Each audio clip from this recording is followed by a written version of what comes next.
अस्सलामुअलैकुम। मेरा नाम हाफिज़ मोहम्मद हमादुर्रहमान है और आप देख रहे हैं तिलावत एक नूर यूट्यूब चैनल। आज की इस वीडियो में हम एक कुरान मजीद की एक और प्यारी सूरत की तिलावत करने जा रहे हैं जिसका नाम है सूरतुल आला। तो चलें वीडियो शुरू करते हैं।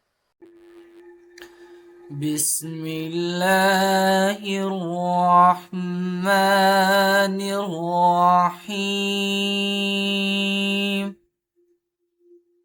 सब्बिह इस्म रब्बिकल अअला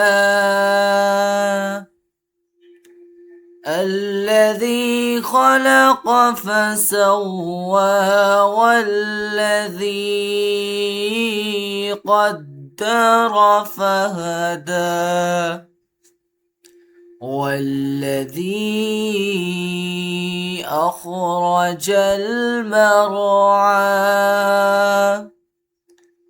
فجعله غثاء أحوى سنقرئك فلا تنسى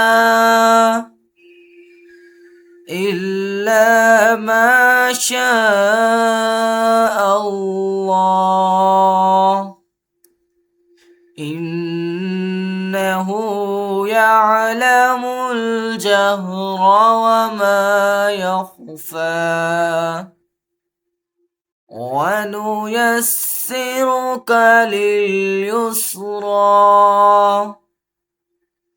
فذكر إن نفعت الذكرى سيذكر من يخشى ويتجنبها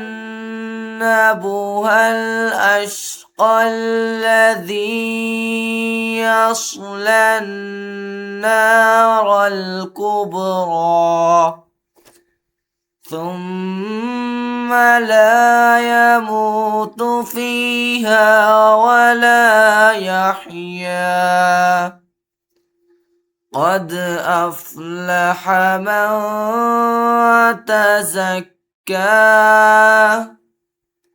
وذكر اسم ربه فصلى بل تؤثرون الحياة الدنيا والآخرة خير وأبقى إن هذا لفي الصحف الأولى صحف إبراهيم وموسى صدق الله العظيم। अगर आपको सूरतुल आला की ये खूबसूरत तिलावत पसंद आई हो तो वीडियो को लाइक करें और हमारे चैनल को सब्सक्राइब करना ना भूलें। मजीद ऐसी रूह को सुकून देने वाली कुरानी तिलावत सुनने के लिए हमारे साथ जुड़े रहें। अपनी दुआओं में हमें ज़रूर याद रखें।